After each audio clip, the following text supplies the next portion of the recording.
GallivantingMan coming back at you from Puerto Vallarta, Mexico. I want to give a little background information about this place. I've been here a couple times. I did not really know much about the place. I know it's a popular vacation destination for people who live in Guadalajara or people who live in the US and California, the western states. It's a very big vacation destination for the gay community, but I did not know why that was or how that became the case. So I did a little research. I've been talking to some people as the week went on that we've been here, and I'll share with you what I've come to learn. A couple things have really changed the trajectory of this cultural phenomenon called Puerto Vallarta. In the 1950s, when McCarthyism really took a stronghold of the Hollywood screenwriters and artists, they found a safe community down here. A lot of artists, a lot of writers, a lot of actors started coming down here in the 1950s to kind of escape the McCarthyism that was threatening their careers and their livelihoods. So here it was a very welcoming and hospitable community that continued to prosper and flourish as the decades went on. In 1964, director John Huston put together a movie called The Night of the Iguana, and it was filmed in nearby town of Mismaloya, which is several miles south of here. It was a big movie. It was a really big deal. Elizabeth Taylor was in the movie. Richard Burton was in the movie. They were allegedly having an affair. They were both married to different people at the time. They were two of Hollywood's most famous stars. Richard Burton built a beautiful house up in the hills. Up in the hills past that cathedral there. An area called Gringo Gulch. Gringo Gulch was the area in the 1950s where a lot of expats were coming down either to stay for a year or two or just for the winters or just to get away from all the pressures of living on the fringes of society and living in being in these subcultures, American subcultures that were really frowned upon and that were being discriminated against, that were being met with tremendous hostility from the conservative leaning America in the 1950s and early 1960s. Cruise ships put this place square in the middle of their routing, West Coast routing. In the 1970s, the Love Boat was based out of Puerto Vallarta and Acapulco. All these. I miss you too! Then get off the boat, woman! Will you marry me? I cannot hear you.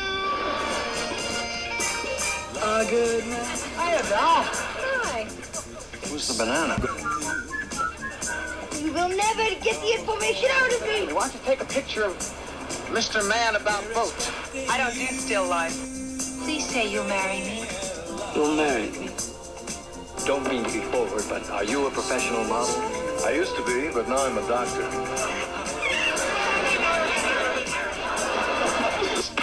Shazam!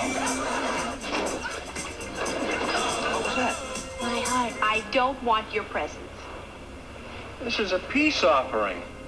Take it or I'll wrap it around your neck. The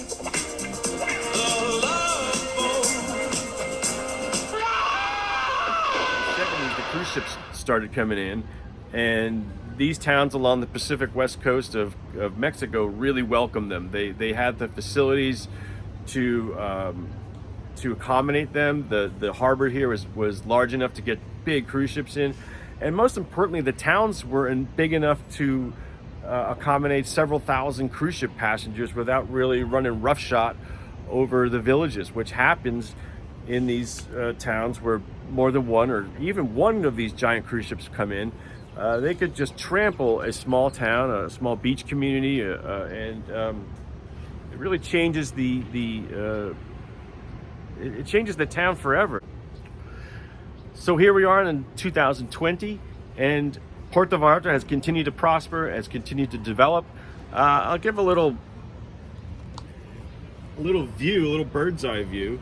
You can somewhat tell what Puerto Vallarta looked like not that long ago, probably about 20 years ago. These buildings, these 6 and 7 story buildings that you see, were these 2 and 3 story motels, restaurants, shops.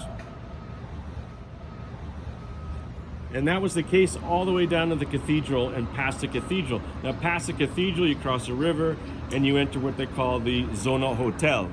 And that is where the big conference hotels, beachfront hotels, and that's real massive development on that beach down here. But this area, the southern area of Puerto Vallarta, has always been far more low-key.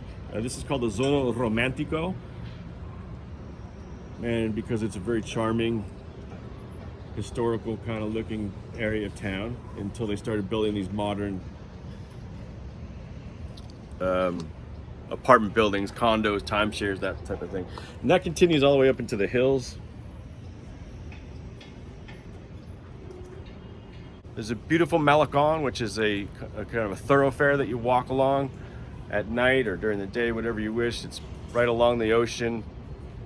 There's restaurants and bars and cafes and shops along the way, and it's a very European kind of vibe. You know, it's great, exactly what we love. The thing that we really love about Mexico, it's coming from the U.S., is it gives you that tie into older culture without having to fly to Europe or Asia. I mean, it's right in our backyard. Mexico is such a cultural wonderland. It is rich in culture, it's rich in history and music and arts, and it's something that I really am so thankful we're able to take advantage of during these troubled times, because it's, like I said, right in our backyard. The flights to Mexico right now, sorry I'm toggling back and forth between Mexico and Mexico. I know it's a little pretentious, but sometimes the words just come out the way they want to. But I'm very glad we were able to take advantage of spending some time in this country. Thankful again to the beautiful country of Mexico, to AMLO, to letting you Americans come down here with US passports. And Viva la Mexico. Stay safe, everybody.